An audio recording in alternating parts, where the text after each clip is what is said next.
I was 8 months pregnant when my husband's sister moved into our spare room for just a week. That week turned into months. She used my makeup, my clothes, even my toothbrush. When I finally asked her to leave, my husband said, "She's family. You're just hormonal." The next morning, I found my hospital bag dumped out and her sleeping in my spot. That night, I checked into a motel. 2 weeks later, I gave birth alone. He showed up to the hospital 3 hours late with her. This all happened about a year ago, but it still feels like yesterday sometimes. The scars don't show on the outside, but they're there, deep in my heart. I live in Boise, Idaho, not a flashy place, just your regular, quiet, suburban life. Or at least it was, before everything fell apart. I was 8 months pregnant. Big, swollen, tired all the time. I could barely sleep, and when I did, it was fitful. I spent most of my days trying to set up the nursery, waddling around like a penguin, trying to stay positive.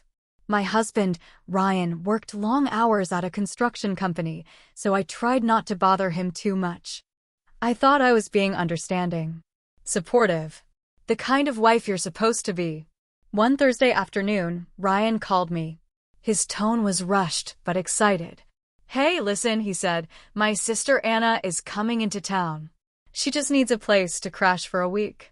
Just a week. She's going through a rough patch." I didn't love the idea. I mean, I was nesting, preparing for our baby, and frankly, I just wanted some peace. But I didn't want to be that wife. I said sure. What else was I supposed to do? Anna showed up that night with 2 massive suitcases. 2. For a week's stay? Red flag, but I tried to be nice. I helped her get settled into the spare room, the one that was supposed to be for the baby later. Told myself it was temporary. That first night, Anna borrowed my moisturizer without asking. Whatever, small thing. The next day, it was my shampoo. Then my eyeliner. Then my clothes. I was 8 months pregnant and swollen everywhere, but somehow she still managed to squeeze into my sweatshirts, stretch them out, and leave them tossed on the floor like they were nothing. I tried to talk to Ryan about it. "She's just adjusting," he said.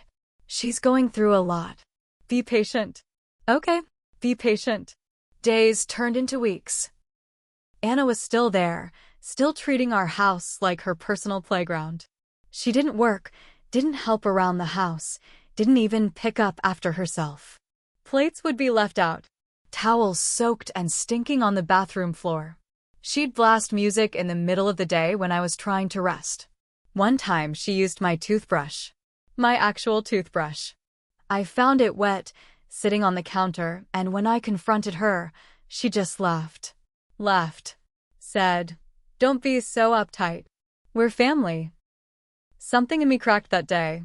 I started crying, ugly, heaving sobs that made my belly tighten painfully. I told Ryan it had to stop. I needed peace. I needed my home back before the baby came. I wasn't being hormonal. I was being sane. Ryan barely looked up from his phone. "She's family," he said. "You're just hormonal." Like my feelings didn't matter. Like I was crazy for wanting my own space before giving birth. I couldn't even look at him after that. That night, I packed my hospital bag. I just wanted to be ready, just in case. I put it carefully by the front door. I figured, maybe if she sees it, she'll realize it's almost time, and she'll leave. The next morning, I woke up to the sound of laughing. I dragged myself out of bed, my back aching, and waddled into the living room. My hospital bag was dumped out. My clothes, my nursing bras, my baby's tiny onesies were scattered across the floor like trash. And there, on my side of the bed, the one I had been sleeping on because it was closer to the bathroom, was Anna. Sprawled out, fast asleep. In my spot. In my bed. I stood there for a long time, just staring. I felt like my mind was splitting in two. I wasn't crazy. I wasn't hormonal. This was insane. I didn't even confront them. I didn't have the energy. I just picked up my phone, grabbed my wallet, and left. I checked into a cheap motel down the road. $45 a night. Smelled like stale cigarettes and sadness. But it was mine. It was quiet. I locked the door, laid down on the sagging mattress, and for the first time in weeks, I let myself cry until I couldn't anymore. 2 weeks later, my water broke. I called Ryan from the motel bathroom, the linoleum sticky under my feet. Told him it was time. He said he'd be there. I waited, and waited, and waited. 3 hours later, he showed up at the hospital. With Anna. She was wearing one of my hoodies. She was chewing gum, looking bored, like this was some kind of chore for her. I didn't say a word. I couldn't. I just stared at Ryan as they walked into the room together like it was totally normal, like this was how families worked. The nurse looked at me, her eyebrows raised. I wanted to explain, but how do you even begin to explain something like that? I gave birth alone. Ryan was technically there, but he wasn't with me. He stood off to the side, half on his phone, half trying to calm Anna down because she was so uncomfortable around all the hospital smells. I was alone. Our son, Jamie, was born after 17 hours of labor. 7 pounds, 2 ounces. Perfect in every way. Ryan didn't even hold him right away. He was too busy trying to get Anna to stop complaining about how gross everything was. I should have left right then. Maybe a stronger person would have. But when you're cracked open like that, physically, emotionally, you don't always make the smart choice. Sometimes you cling to whatever scraps of love you think are left. The days that followed were a blur of exhaustion and resentment. Anna moved right back into the house like nothing had happened. Ryan acted like nothing was wrong. Meanwhile, I was drowning. Breastfeeding every 2 hours. No sleep. No help. No support. Anna would throw parties in the living room.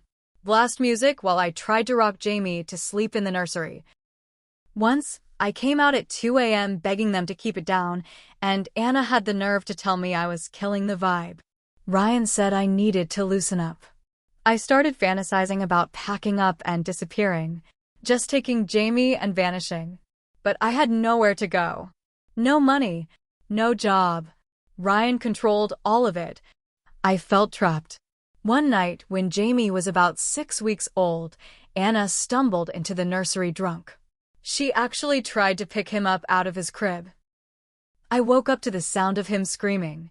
I ripped him out of her arms so fast I didn't even think about it. Just pure, raw instinct. Anna laughed. She was drunk and laughing. Ryan, of course, defended her. She didn't mean any harm, he said. She's just drunk. Lighten up. That was it. That was my breaking point. I didn't sleep that night.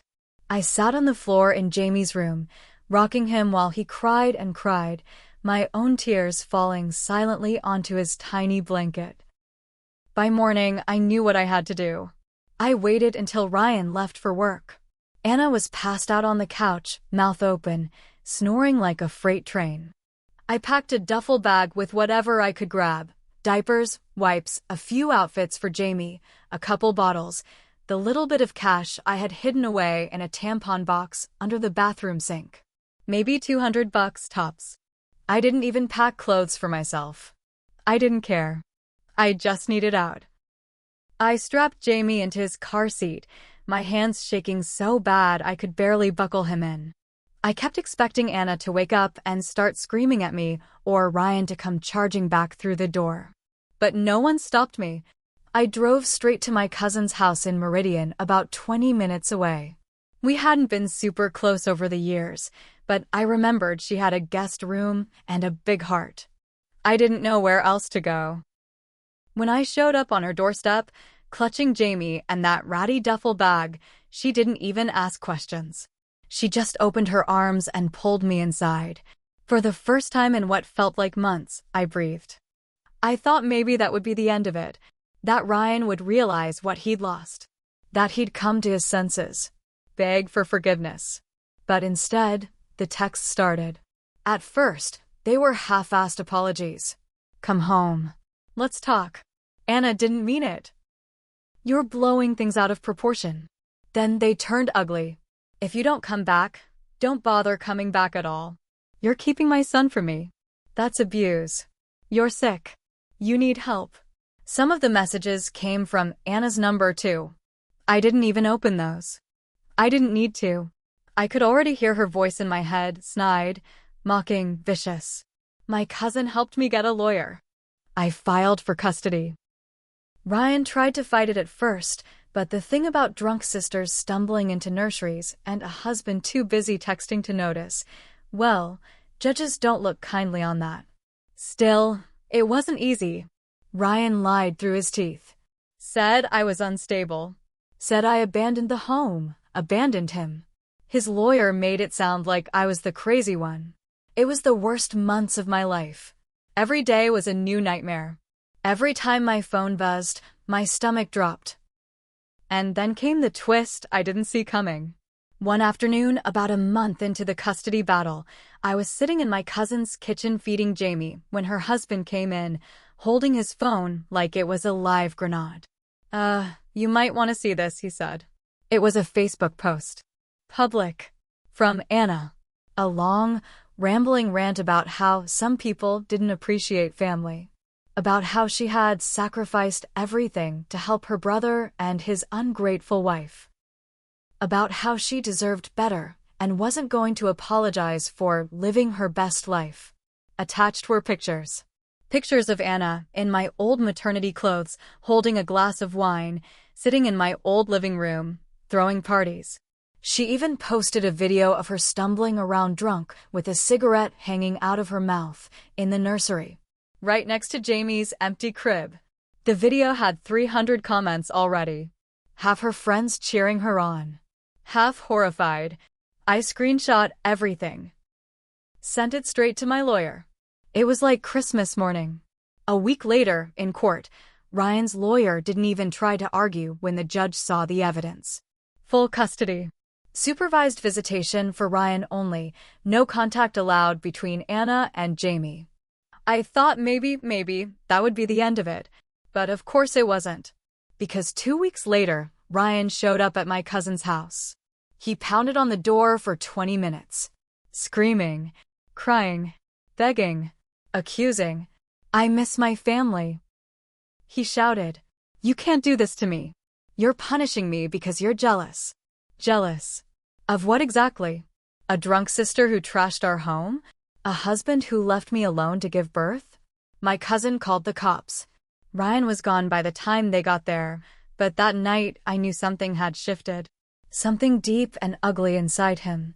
I started seeing his truck around town, parked across from the grocery store, down the street from the daycare I was trying to get Jamie into. I never caught him outright following me, but I could feel it. I started carrying pepper spray, kept a baseball bat by my bed. Anna, meanwhile, kept posting cryptic quotes about loyalty and betrayal. Selfies with captions like "God sees the truth even if humans don't." Pictures of her new family dinners, just her and Ryan, looking miserable at a booth in Denny's. One night, I got a call from a number I didn't recognize. Against my better judgment, I answered. It was Anna. "You think you won," she slurred. "You think you're so smart. You took my brother from me. You ruined everything. And then, chillingly, you don't deserve that baby." I hung up, blocked the number, reported everything to my lawyer, filed for a restraining order the next day. It got approved.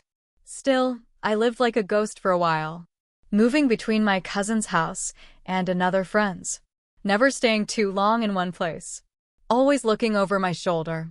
And then, about 3 months later, came the second twist. One evening, my cousin's husband came home from work looking pale. "You're gonna want to sit down for this," he said. He pulled up a news article on his phone. Ryan had been arrested for drunk driving. He blew a .18, more than twice the legal limit. Anna was in the passenger seat. Both of them were drunk off their asses, fighting when the cops pulled them over. Ryan resisted arrest. Anna bit one of the officers. Bit.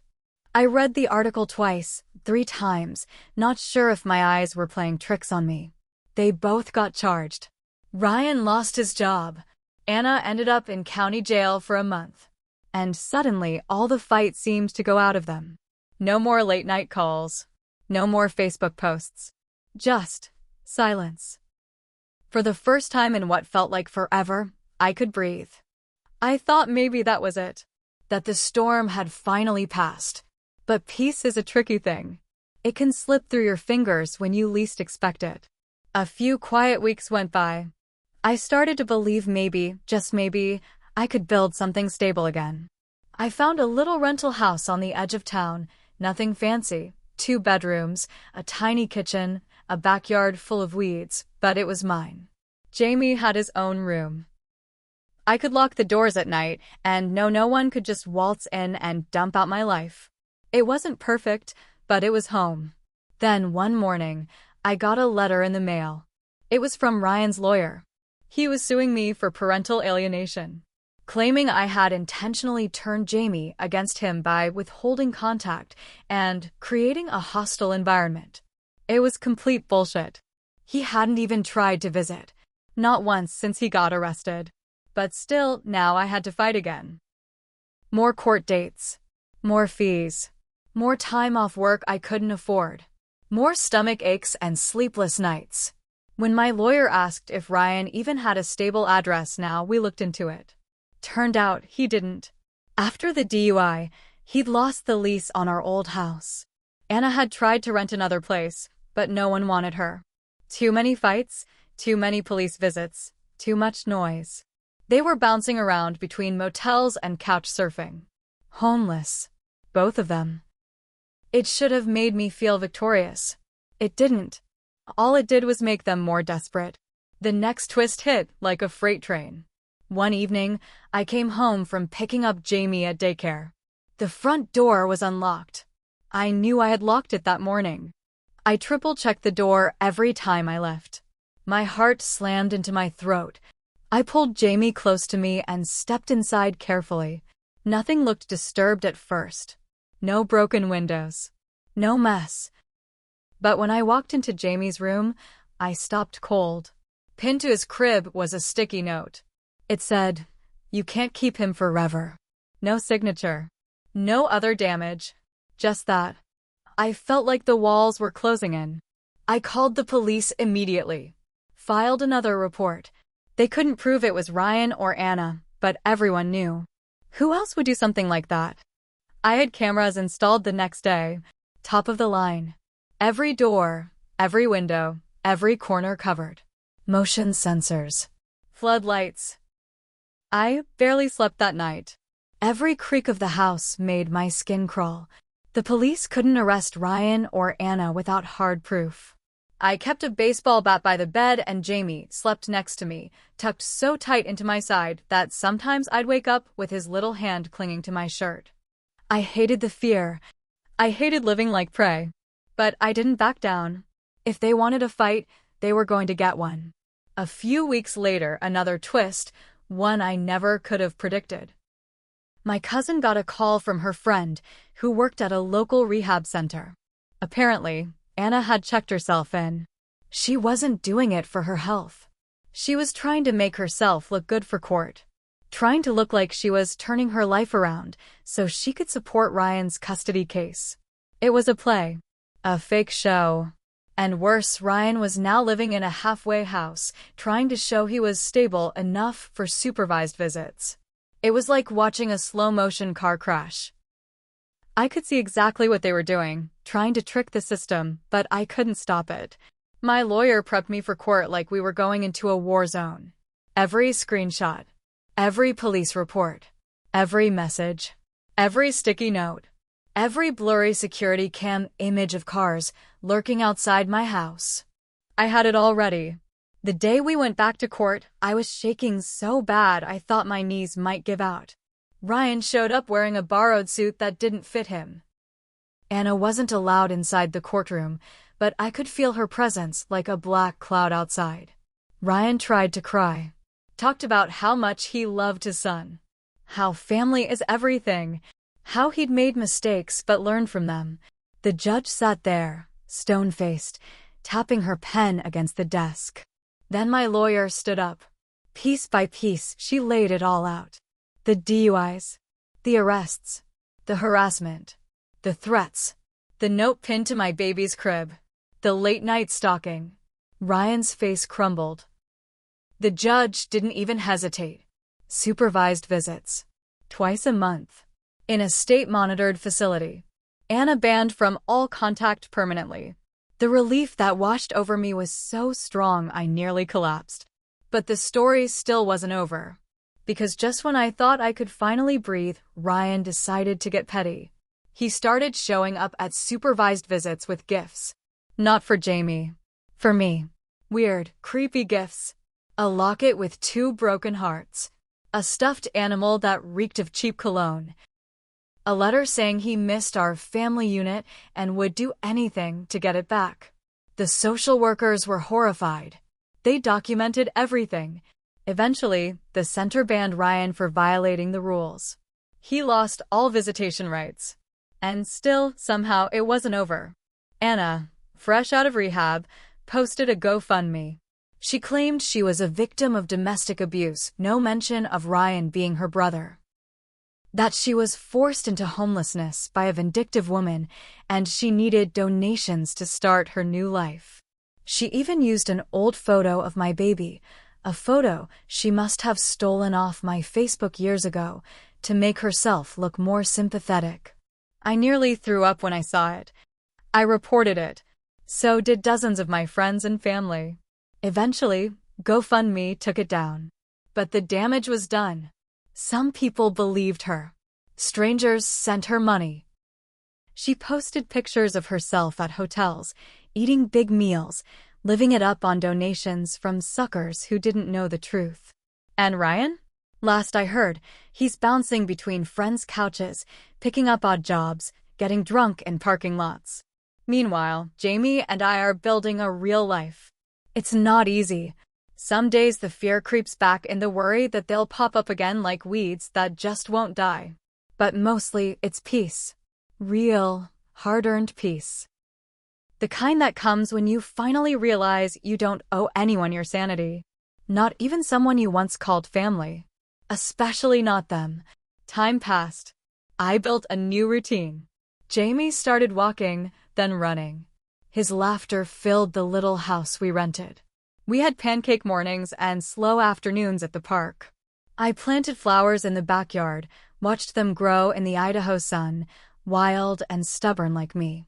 But the thing about unfinished business is, it doesn't just rot away quietly. It festers. It waits. One morning, almost a year after everything, I got a phone call from a number I didn't recognize. Against my better judgment, I answered. It was Anna's voice. Sickly sweet. Hey girl, she said like we were best friends. I thought maybe it was time to let bygones be bygones. I didn't answer. My hands gripped the phone so tight my knuckles turned white. I'm getting married, she said, dragging the words out. To someone real important. Real wealthy. Thought you might want to know. She laughed. That nasty, cruel laugh that used to echo through my living room. I'm gonna be a mommy soon too, she added. Isn't that cute? I hung up without saying a word. I should have blocked the number and moved on. But something inside me snapped. Maybe it was the months of fear. Maybe it was the years of swallowing every insult, every cruel laugh, every betrayal. Or maybe I was just tired of letting people like her win. So I made a mistake too. I went digging. I found out Anna's important wealthy man was a local small business owner. Ran a string of used car dealerships around Boise. Mid-40s, divorced twice already, reputation spotless, until you looked closer. Turns out, he had no idea about Anna's past. No idea she had DUIs. No idea she had a restraining order against her. No idea she'd been living in motels, scamming strangers for money, posting fake sob stories online. I didn't even have to try very hard. Public records, a few screenshots, a carefully worded email. I sent it all to him. Every last ugly receipt. Every police report. Every drunk Facebook rant. Every GoFundMe scam. I didn't even sign my name. Just sent the truth. 2 weeks later, I heard from a mutual friend that the wedding was off. Apparently, it wasn't a clean breakup either. Big blow-up at a restaurant. Anna screaming. Her ex-fiancé demanding the engagement ring back.